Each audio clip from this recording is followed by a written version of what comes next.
আপনার কি ইউটিউবে ঝিনুকমালা এই মুভিটি খুঁজে পাচ্ছেন না? তো কি হয়েছে, আমাকে বন্ধু বানান, আমি মুভির মতন বিনোদন দেব। মুভির মতন বিনোদন চাইলে এখনই আমার চ্যানেলটি লাইক এবং সাবস্ক্রাইব করে পাশের বেল আইকনটি বাজিয়ে দিন বন্ধুরা। সহজেই আমার বন্ধু হয়ে যান এবং আমার চ্যানেলটিতে লাইক এবং সাবস্ক্রাইব করুন। মুভির মতন বিনোদন চাইলে ভিডিওটি কেটে কেটে কিংবা স্কিপ করে দেখবেন না। সো বন্ধুরা, লাইক এবং সাবস্ক্রাইব করেছেন তো তাহলে চলুন বন্ধুরা, এবার আমরা মূল আলোচনায় চলে যাই। ঝিনুকমালা এই মুভিটিতে অভিনয় করেছিলেন প্রসেনজিৎ চ্যাটার্জি এবং অভিনেত্রী হিসাবে ছিলেন মিতালি।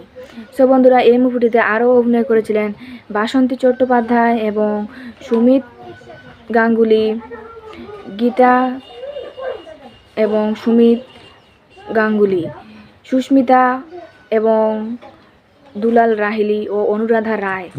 সো বন্ধুরা, আশা করি আমার ভিডিওটি তোমাদের প্রত্যেকের অনেক অনেক ভালো লাগছে এবং আমার পরবর্তী ভিডিও পাওয়ার জন্য আমার বন্ধু হয়ে অবশ্যই আমার চ্যানেলটিতে লাইক এবং সাবস্ক্রাইব করে পাশে থাকবেন। লাইক এবং সাবস্ক্রাইব করতে কিন্তু ভুলবেন না। ভালো থাকবেন, সুস্থ থাকবেন, ধন্যবাদ।